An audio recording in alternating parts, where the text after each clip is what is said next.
CES is back, but one of the corresponding roster moves tells us two not so good things about the Reds' future.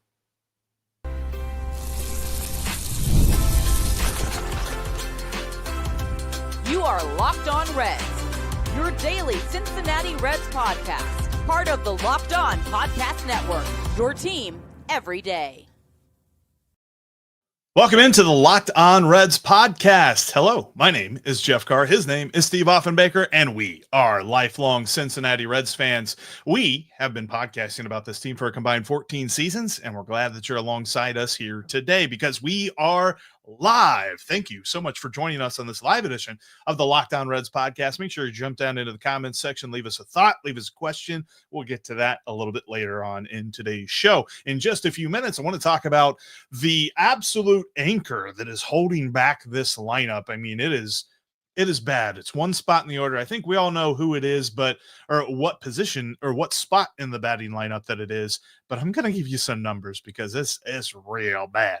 But we're going to start off with where this Reds roster is based on everything that's been moving. They've made a couple of decisions. And like Steve said, there's a couple of things that we can bring out of this for a takeaway. But that's on today's episode that is brought to you by FanDuel. Right now, new customers can get $200 in bonus bets when your first $5 bet wins. All right, Steve. Christian Encarnacion-Strand is back, and LA is on. Wait, no, he's not. Okay, well, no, Austin Wynns is being DFA'd. Yeah, here a couple things with that. I'm almost certain someone is going to pick him up and at least take a flyer on seeing if he's still hot or not. The things that he's been able to do, the things he's been able to do don't really lend to giving him any real trade value because he's played over his head, and we talked about that. But someone will take a flyer on him for free and see what he's got. The corresponding roster move, though, you always talk about that, and what does it tell us? It tells me a couple things right out of the gate. It tells me actually two things, and I want to get your thoughts on them. So let's break them up and do them one at a time. So Austin Wynns has been on this team all season long. The Reds chose to carry 3 catchers versus exposing Austin Wynns to the waiver wires up until this point. You look at what he's done in the last month or so. He's played in 5 games. Has not started a game since May 6th, has had some pitch hit appearances, but that is pretty much it. He has just been sitting there, taking up space, not playing. The first thing that it tells me is that the Cincinnati Reds have already made their decision about Rhys Hines. If they thought Rhys Hines had anything to contribute at all, they would have had Austin Wynns out of here and been carrying an extra outfielder in an outfield group that is just beyond bad right now. So you look around the room and you can clearly see that the Cincinnati Reds don't think Rhys Hines has anything to offer them in the outfield in Cincinnati. Which is crazy to me because I don't know what I know about Rhys Hines. I mean, I know he strikes out a lot, and I know he's got a lot of power, but I think it's crazy that they've already made that assumption based on the just absolute all of the opportunity. I was trying to think of a smart word there, but all of the opportunity that is in the outfield, and Rhys Hines can't take one of those spots. It's beyond confounding to me, Jeff. It really, really is that I don't know how do you look at your roster that has Garrett Hampson and Connor Joe on it, and then you look at Rhys Hines and you go, yeah, from the 40 at-bats we've seen of you, we're sure you're not as good as those 2 dudes. I don't know how you do that. I don't know how that makes sense at all. It doesn't make sense at all. The only thing I can really think, like, does Garrett Hampson, he's got like a really good recipe or something like that. Like maybe Connor Joe, he's just a really funny guy. He's got a great personality. The other piece of this, Jeff, the other thing that it shows me is that when you sit down in the front, everybody gathers around the conference room there at GABP, and they're like, all right, we need to strengthen this roster. And they tick, tick, tick, tick, type up on the wall. There comes the Louisville roster, and everybody in the room looks at it and goes, ugh, we got nothing. it tells me that the Cincinnati Reds have for sure decided that there is absolutely nothing at AAA that can help them at the big league level right now. And that is a big problem for injuries, a big problem for moving forward. If the best answer is we've got the best we can do and we got to wait for people to get healthy, there's nobody better. That's how you end up with Hampson and Joe. And that is just not great. Hampson and Joe and even signing Wade Miley, they didn't feel as though there was any pitchers they could bring up there to fill Hunter Green's spot. I wonder a little bit about that though, too, because there are some guys at AAA that have not made their major league debut yet. And it's not as if I'm saying that Francisco Urbaez or an Ivan Johnson or somebody like that is going to be the reason that the Reds make the playoffs, but I got a feeling they got at least a half a shot to be better than Garrett Hampson. Like, I just don't understand and I know there's probably what is your thing about Garrett Hampson? But it's like, if you're not maximizing all your roster spots, i.e. they weren't with Austin Wynns, they kept him on the roster for an entire month and gave him a total of 7 at-bats. 8. We've got some news dropping right now as we are recording live. So Elly De La Cruz is not in the lineup for the Reds tonight. It looks like it's being reported that he was attempting to get back to be in today's game and he's not going to arrive in time. So no roster moves at all. Ellie's on his way back to town, but not going to make it for game time. So he will not be playing. So instead the Reds go Friedel in center, Espinal at third, Stevenson at DH, Steer in left. CES returns at first base. Jose Trevino catching, Connor Joe in right over Will Benson, by the way. Matt McLean at shortstop, and Garrett Hampson at second base with Nick Lodolo on the mound. I'm perplexed. That means that their entire plan was for him to get back on. They were betting on Delta. I'm pretty sure that's a bad bet. I mean, I'm sure he's not flying Delta. They probably have a better way of getting him home than that, but I think if you put a guy on the bereavement list, then you can remove him from the roster for a couple of days and add somebody. And back to my point, there's nobody to add. The Reds don't think there is anybody to add. The Reds think that their favorite player, who is Mr. Shorthanded, is better than anybody they've got in Louisville right now. Even just for a cup of coffee, like, that's wild. That's wild to me. That makes me wonder a lot about what's going on with the state of the organization. And it's unfortunate because, like, I feel like there's definitely some moments where I'm starting to feel optimistic. There's this, there's that. Certainly they're in a mired slump right now and they're not hitting the ball very well. We're getting into that here in a little bit. There's a key part of the lineup that they're missing. But man, like, to not give Austin Wynns any shot in this lineup, and then to just summarily move on from him. And then they did both of the things you hate the most, which is Hampson and Joe are both in this lineup and Santiago Espinal's hitting second. They did all of the bad things. All of the bad things are in this one lineup. I'm dying inside. Can we talk a little bit about Connor Joe over Will Benson in this scenario? Can we talk about that? What is going on? Because they're facing what a righty, is happening? No, okay, Edward. I'm sorry, they are facing a lefty. I don't care. I don't know about Benson against. I don't care. You can't put Connor Joe and Hampson in the lineup together. Give Will Benson a chance against the lefty, and then it'll eventually not be a lefty because there'll be a pitching change. Just no. This is going to be that lineup that either gets shut out and no hit, or they're going to score like 10 runs. It's going to be no in between. And that's what the Reds lineup has been all year. It's been very frustrating to see, but the fact that there's just not, it doesn't feel like there's a plan to me, Steve, like on the roster side of things. I'm not sure there is, but all right, Jeff, let's move this along because as Connor points out, that we had a great show earlier. Love the optimism. Is that gone already, though? It's not gone, but we're going to bring you a little reality with our optimism today, because coming up, we're going to be talking about the biggest hole in the lineup for the Cincinnati Reds, and they're giving us a prime example of it today. We're going to talk about that coming up next. Whether you're gearing up for back-to-back meetings, shuttling kids back and forth to activities, or tackling an endless to-do list, your morning sets the tone for all of it. That's why you should start the perfect cup of coffee each and every morning, crafted for you by the folks over at Trade.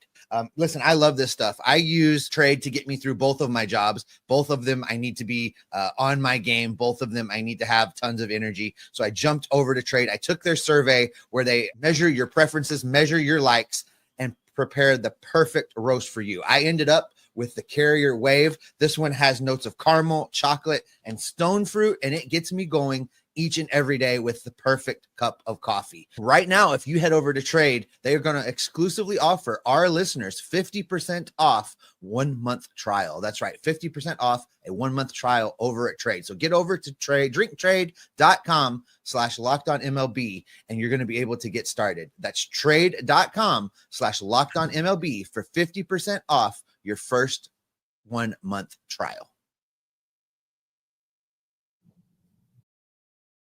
Make sure you are subscribed. That way you don't miss any of the great Reds content we've got coming your way. Jeff and I, 5 days a week on the Locked On Reds feed. Tim Daniel after each and every post game with the Reds postcast. Plus, anytime there's something big along the way, we will jump on here as well. So make sure you're subscribed here and in the audio feeds. All right, Jeff.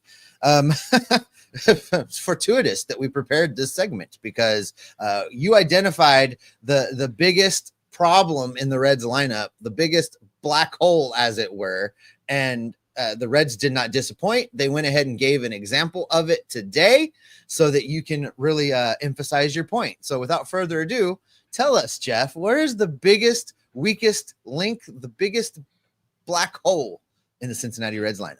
Well, we have been talking a lot over the last couple of seasons about how the cleanup spot has really doomed the Reds, but this year, the second spot in the lineup has said, hold my beer, cleanup spot. I got you, because my goodness, it is bad. And I'm talking about the collective group of players who have hit second for the Reds this season. There have been 8 total guys that have gotten at least one at bat in the number 2 spot. The 2 guys that have gotten the most, Matt McLain with 28 games started in the number 2 spot, and then Santiago Espinal with 26 games in the 2 spot. But collectively, Steve, this position group is 57% worse than the league average number 2 hitter. 57% worse, the OPS plus. And if you don't love using OPS plus, okay, slash line, number 2 hitter for the Reds this year is hitting a $175, getting on base at a 287 clip, and slugging 238. Oh man, maybe we aren't going to be optimistic at all today, Jeff. Those numbers are terrible. It's terrible. And for me, I don't know what you do about it right now with the way that this lineup is constructed, but one thing you do is you stop putting Santiago Espinal up there. I much prefer a platoon of Steer Lux or whatever else you got to do there in the 2-hole. And today with Ellie De La Cruz not being in the lineup, I know it ties your hands even more, but I can't fathom why they continue to do this. It's got to get better at some point, right, Jeff? Like at some point, they've got to start hitting the baseball a little bit with some consistency. It's going to happen, right?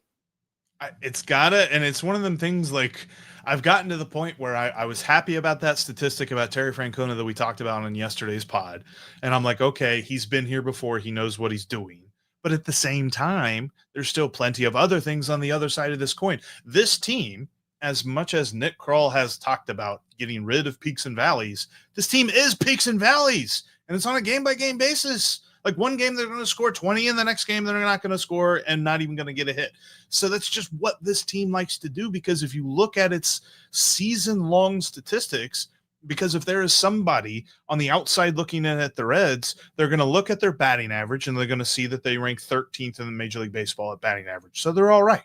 They're going to see their on-base percentage. They're going to see that they rank 13th in on-base percentage. So they're going to think, okay, I mean, they're not great, but they're also not bad either. They're going to see their slugging, and they're going to see they rank 15th in slugging. And they'll be like, all right, so this is a league average lineup with a really good pitching staff. They should be pretty good. but it's the peaks and the valleys that they go through. The 24-run game, the 21-run game, or 22-run game in Colorado, and the 13-run game in Texas are all propping those statistics up in such a way that I think it makes it look artificial.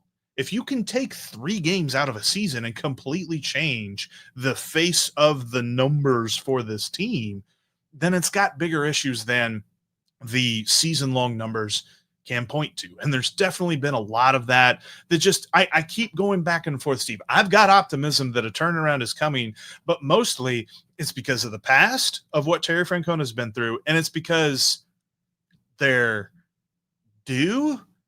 I don't know. They're due. They're due.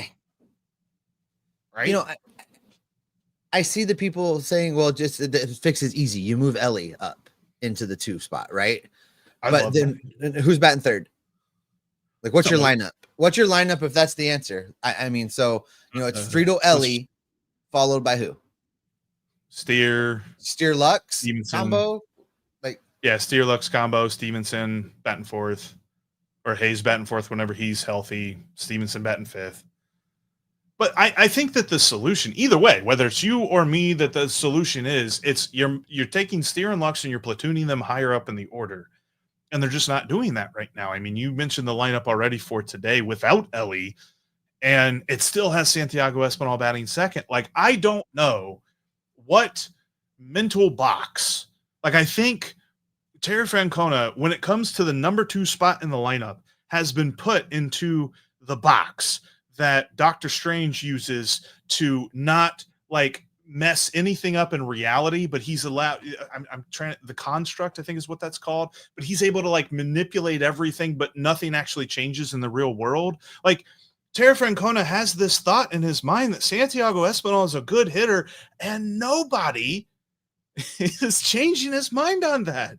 No matter how many numbers we look at, Santiago Espinal, according to the rest of the options, Steve, guys who have bat second so far this year, Santiago Espinal is 71% worse than any other guy who's hit second, and that includes Matt McClain.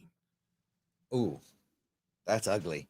I think it's very clear that Santiago Espinal has to get out of the 2 spot. Now, yes, he's useful further down in the lineup, making starts and filling in. I've got no problem. You know, I'm not saying get rid of Santiago Espinal. I'm just saying move him down in the lineup and get, you know, basically nothing else has worked, Jeff.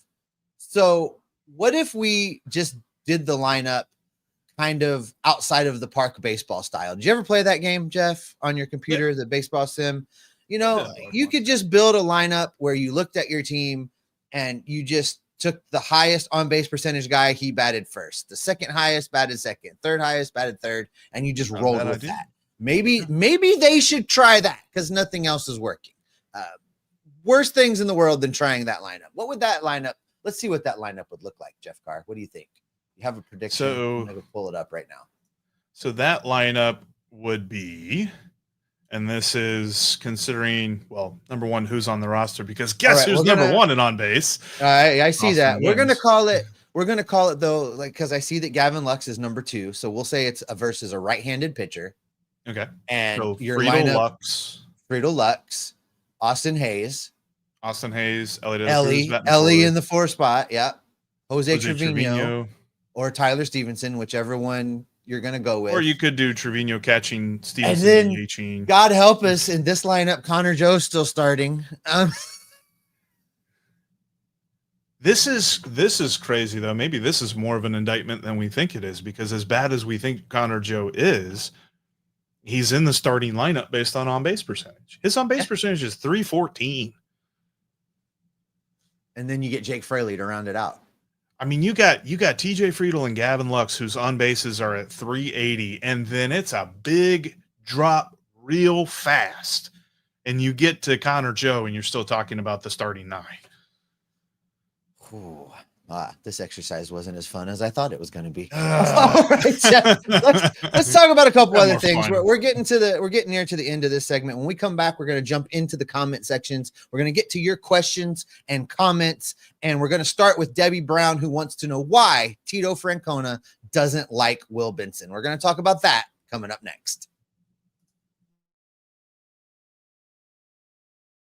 I woke up feeling dangerous this morning. If you did too, you should head on over to FanDuel and do this right now, because I got some money on Gavin Lux to hit a home run. I'm feeling it. I think Gavin Lux is going yard tonight, and you should join me over on FanDuel. In fact, when you look it up, odds for Gavin Lux to hit a home run, 7-1.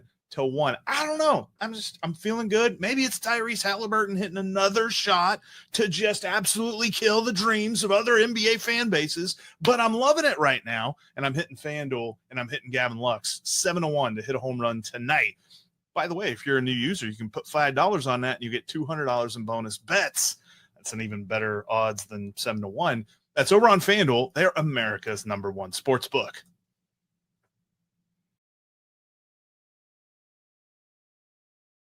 And if you can't watch us, you can always listen to us on your favorite podcast app. We're seriously on all of those out there. Make sure you check us out today. You can also check out the Locked On MLB Game Night podcast. They watch every game every night so that you don't have to. That's Locked On MLB Game Night on the Locked On MLB channel, both YouTube and on audio.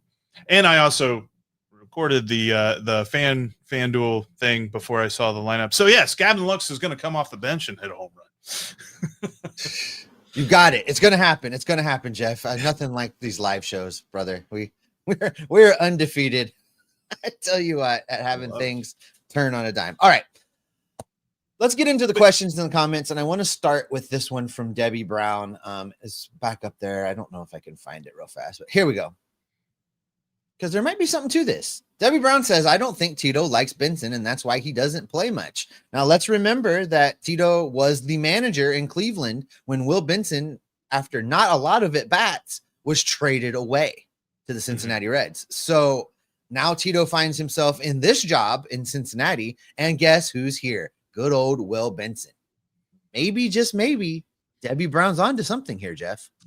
I wonder a little bit, and this kind of follows along with a point that we made yesterday, is that it feels like this season, as much as there's still the opportunity, and I still believe that they can make a jump, there's still an opportunity to make a jump, but this season was always going to be about evaluation for Terry Francona. He was going to figure out the guys that he could trust, the guys he could roll with, and then the guys that he couldn't, he would replace somehow. And I think that's probably why we don't see Rhys Hines anymore. That's probably why we stopped seeing Austin Wynns. For whatever reason, he just did not feel as though those guys meshed with what he wanted the lineup to be. Now, the lineup hadn't been good, so I don't know where, what we're really talking about as far as like evaluation is concerned. But at the same time, I would be interested to see who else starts to fall off in playing time a little bit. I know we typically pay way more attention to playing time in spring training than the regular season, but I think that might be interesting to kind of do an update on a weekly basis. Who is seeing their playing time drop a little bit more than you would expect? All right, let's go next to Sean Melvin, who says, do you trade Stevenson at the deadline if the Reds are out of contention? He's a free agent after 2026. Well, I actually had an interesting conversation with Carrick about this. Yeah. That is in the window for That's what we talked about. Yeah. It's the way that this model is supposed to work. Now, we know that there were some extension talks. There were some talks. I'm baffled that that's gone nowhere. I'm baffled. And they instead extended Jose Trevino. So I would say this, Carrick, this is my answer. I think not. I think they would at least wait till the offseason. And then if there's going to be a move to be had, they'll try and go find a partner baseball wide versus just the guys that are buyers at the trade deadline. I think they'll take that league wide in the offseason if there's going to be a trade. That's what I think. I think that the Reds are employing the Rays strategy on a case-by-case basis, and I still think. But that is more of the piecemeal stuff that they've done since I'm not advocating for it. No, I know you're not, but I'm just saying this is why they haven't been able to have a successful rebuild since the 90s, because they don't ever dedicate themselves to a plan. They say they have a plan. They talk about how nice it would be to have a plan. They have a plan to have a plan, but they don't ever do anything. And it's driving me crazy. Steve, they got a plot. They ain't got a plan. They got a plot. Got half a plan, but it feels like they move around a lot. And I'm saying that's what I'm witnessing. I'm not advocating for that, but I think that what they're looking at is they believe they can get something done with Stevenson, and they're probably going to end up doing it this offseason. I would really like for them to get it done during the season, and then that would make things make a lot more sense, because you're right. And this is something that we have heard people around the organization talk about. We've heard Nick Krall talk about this, that they were like, we want to emulate what the Rays do more. All right, well, then this fits into that strategy. So what is happening if you're not trading Tyler Stevenson at this point? Now, he's the first guy. There's nobody else that's really, I mean, I think Brady Singer falls within that category as well, because he has one more year of team control. So maybe they make a decision on that as well. But at the same time, I will be very interested to see how the Reds approach this, because I think the most desired outcome is that Tyler Stevenson signs long term. The question is, how bought into this franchise and its plan and its path forward is Tyler Stevenson? And that's a great question. Tyler Stevenson will make a lot of money on the open market. So whatever offer the Reds come to him with for an extension is going to have to be sizable. And I don't know if they have it in them, but here's what I know though, Jeff, in regards to that. They can't pull a Los Angeles Angels Shohei Ohtani situation, which is you can't have your guys and be so scared of alienating the fan base by trading them away that you just sit on them and let them walk away for nothing. And it's not as if the Reds have never done that, though. And they've done that many times. So they cannot do that. If you've made your approach to Tyler and the offer, and it was never reported what the initial offer was. It's just that it was lacking, right? So if you went to Tyler with a number that was pretty close to what your max number was going to be anyway, and he's like, that's a non-starter. That's not good enough. If you know that already, you absolutely have to trade him in the offseason. You can't bid on him. And to point out the obvious a little bit on this, but if that is what's reported, that he got the offer and he balked at it so much that it was reported that he balked at it, that meant that it wasn't even close enough for him to come back with a counteroffer because he felt it was so far off. And that is kind of insulting. So I'm interested to see how this moves along, because now that they have Trevino signed for multiple seasons, they still don't have anybody behind Trevino or Stevenson. Whether you're looking at either one of those guys as the catcher of the future for this team, there's nobody coming up through the minor leagues that's ready right now. I mean, there are some interesting guys in the lower minors like Alfredo Duno, and there's even Connor Burns in Dayton that looks really cool, but that's like a couple of years from even being talked about. And coming up to, and just to remind people too, because I know Alfredo Duno's name comes up all the time, right? You look at his skills, skill set and his ratings, and you're like, wow, but he's super young. And I just want to caution you guys. Remember names like Matt Nelson, Daniel, how do you say it, Jeff? Veoheen. There you go. Daniel Veoheen. Those guys that were going to be excellent catchers that just never quite could get past AA. You look at guys like there was a Tanner and a Connor and another one. They drafted all catchers in the draft. None of those guys none of those guys are progressing through the system. Getting a hit on a drafting of a catcher is hard. So that's why teams do it so often, so high in the draft. Yeah. So I mean, look at even some of you can't look at Alfredo Duno and be like, well, it's okay if there's a lean year or two because he's coming. We don't know that he's coming. We don't know. Well, and to be honest with you, the cautionary tale is in division, right? Like, I mean, Ford, Henry Ford. No, I'm thinking of the wrong guy. Sorry, not cars. In division. That guy made cars. Yeah, Henry Ford. I think it's like Harry Ford or something. I think that was with Seattle, and he ended up in Pittsburgh. But there was a can't miss catching prospect that was going to take over in San Francisco, and Joey Bart. He plays for Pittsburgh now. I'll tell you anything about that.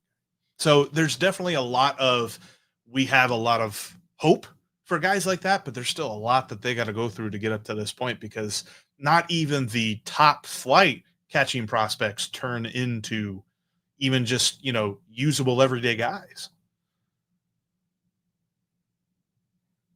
So if you got him, keep him. Laura's asking about Ellie not being on the bereavement list.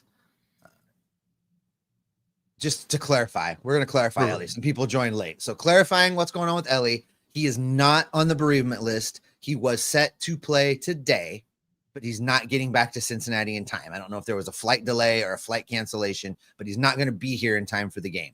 So he's not on the bereavement list. It means he'll be eligible to play tomorrow, but they're going to play shorthanded tonight because they love doing that. So Ellie will be back in the lineup tomorrow. That is so silly to me that the organization didn't have a backup plan. There's nothing on Ellie on this one. This is all on the organization not having a backup plan. That they're going to end up just playing with 25 guys.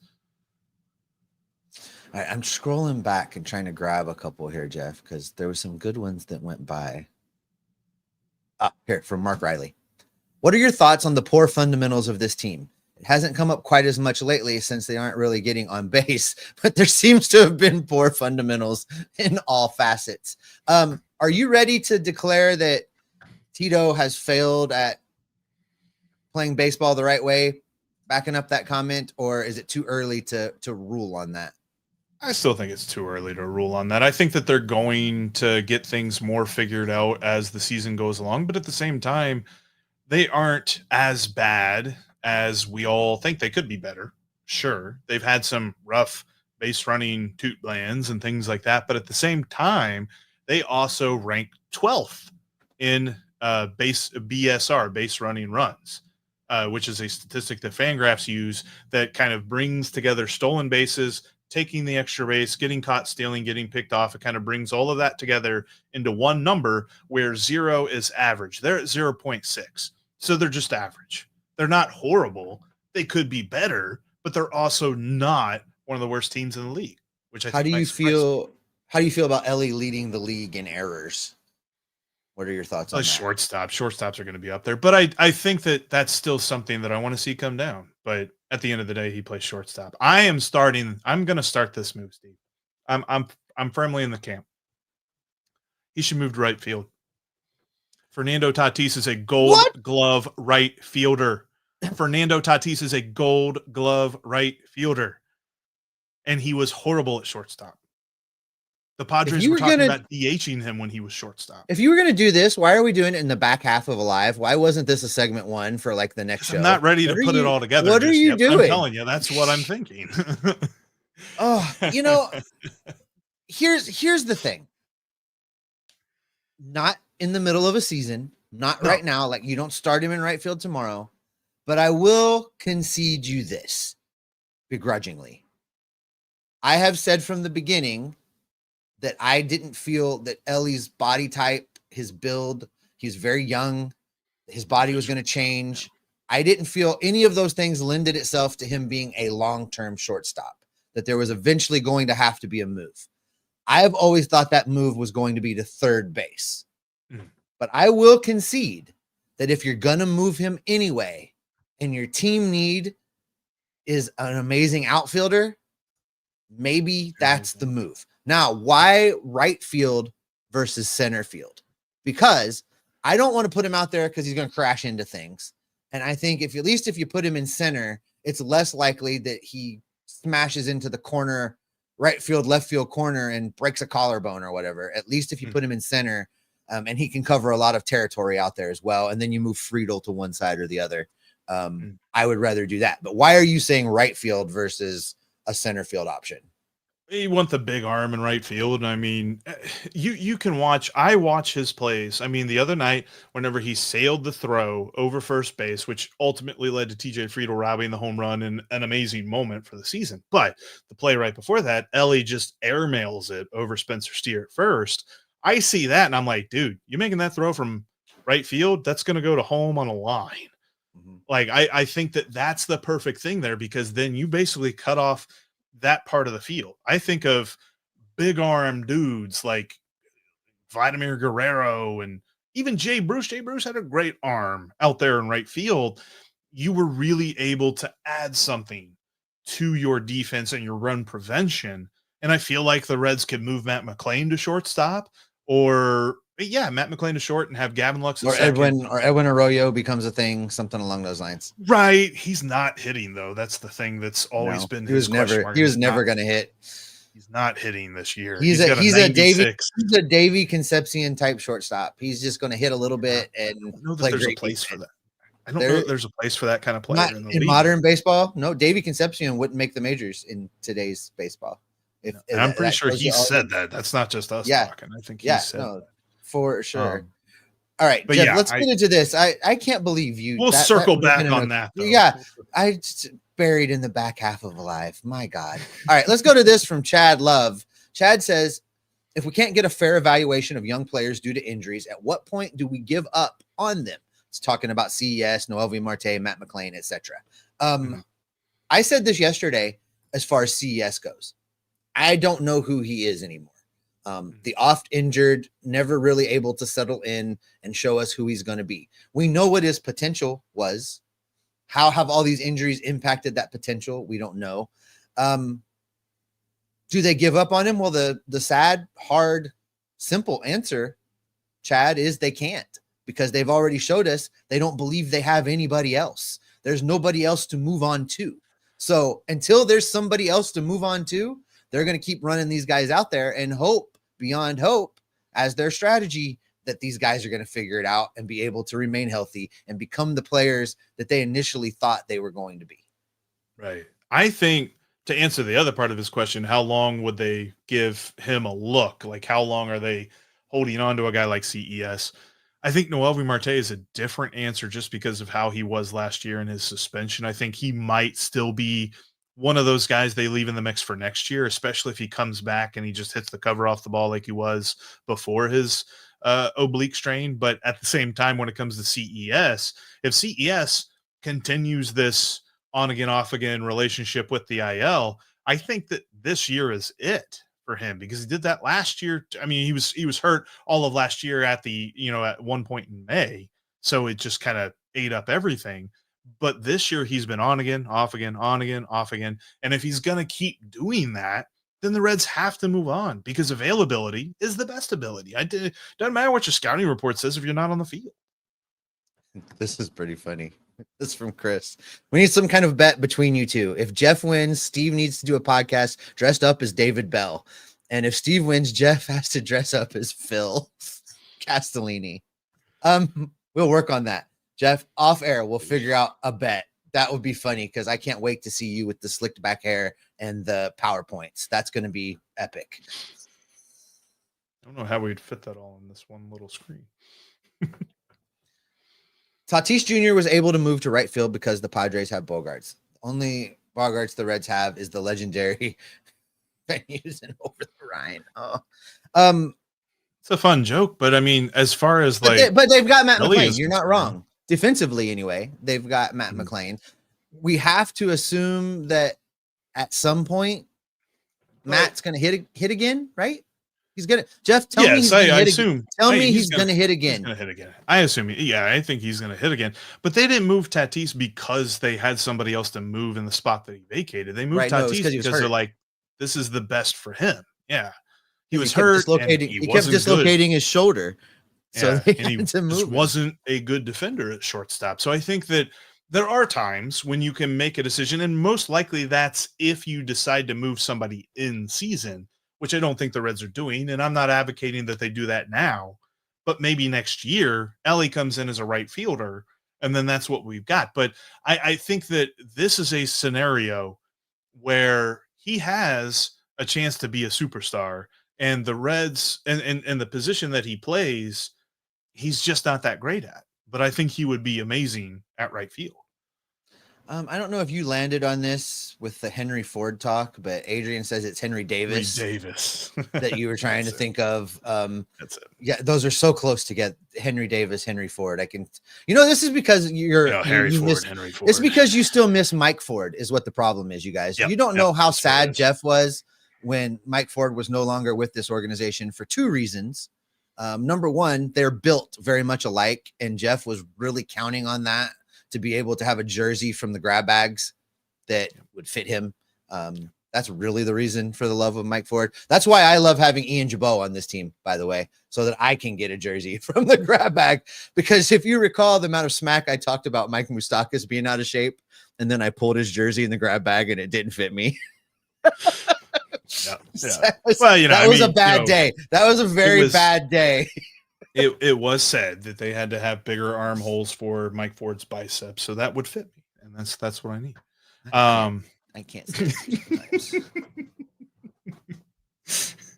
There are rumors. This from Debbie Brown. There are rumors that Duran is getting traded. He would be good. What do you think? I want to do a segment on this probably next week. Oh yeah, by all means, let's save the Duran segment for another show, not the move Ellie to right field segment. Look, we're still going to do LA to right field segment, but also the Duran segment. But a preview of what that would look like is the trade that I saw was just absolutely ridiculous. I don't know if you saw this on Twitter, Steve, but there was, and I'm trying to remember who proposed it, if it was Bleacher Report or it was somebody, but it was a blog site.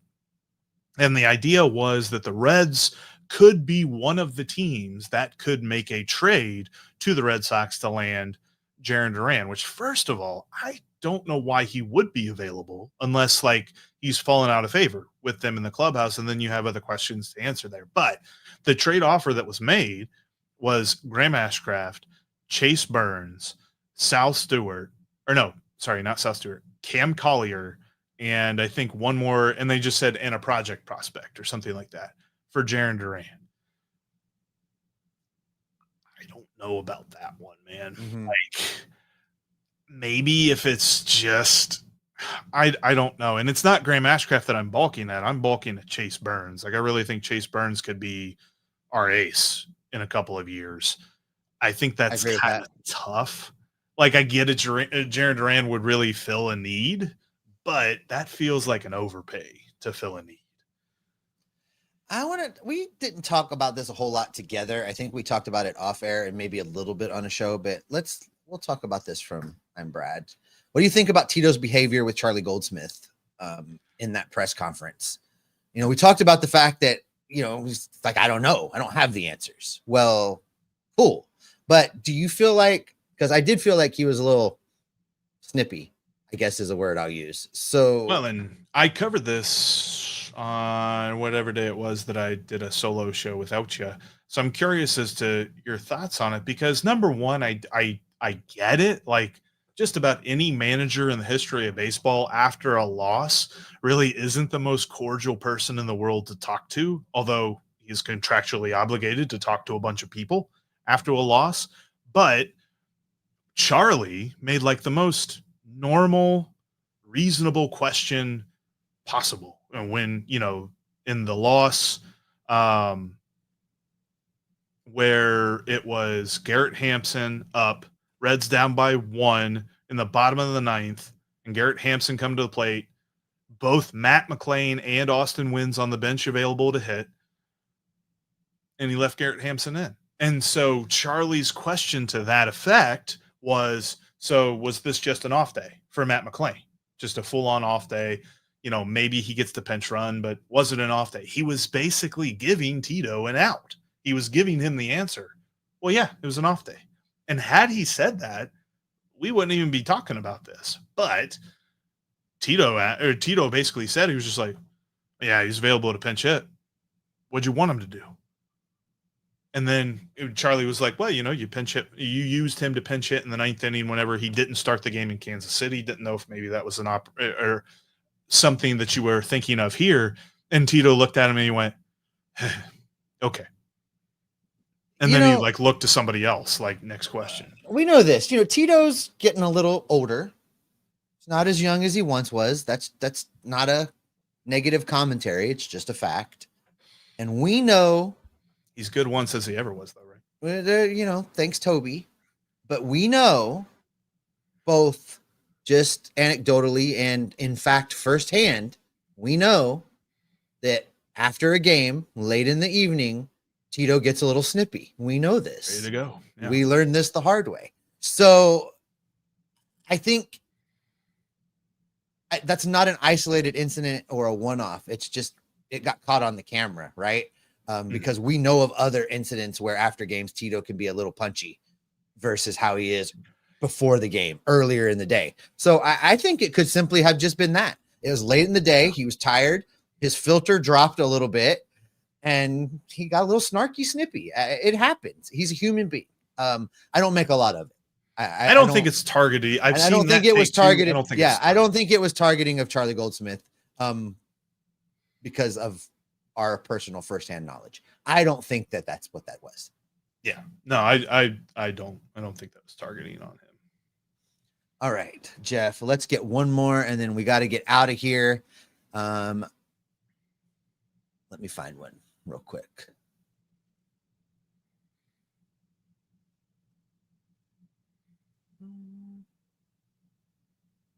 Oh, here's the one I want to finish with. This from Laura. Can we all just take a moment to marvel at the fact that Ellie didn't take any bereavement and instead flew to the Dominican for less than 48 hours and almost missed no games at all following the death of his sister because his devotion to this sport is unbelievable.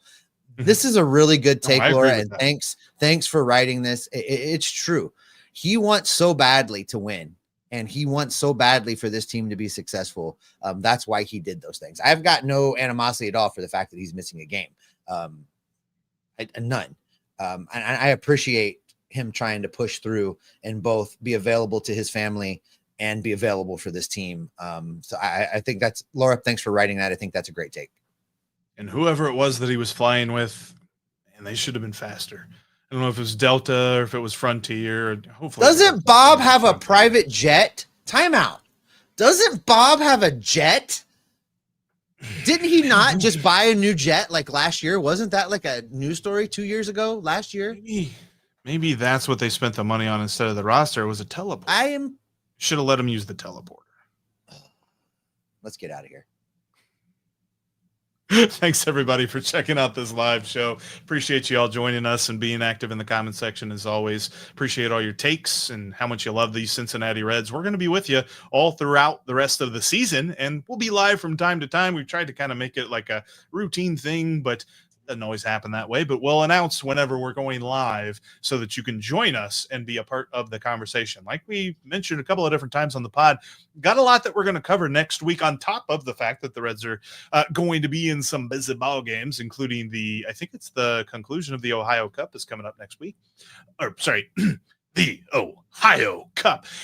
But I also want to discuss Ellie to the right field. I want to discuss the Jarren Duran trade rumors and any other trade rumors that might crop up, because we are Locked On Reds every single day.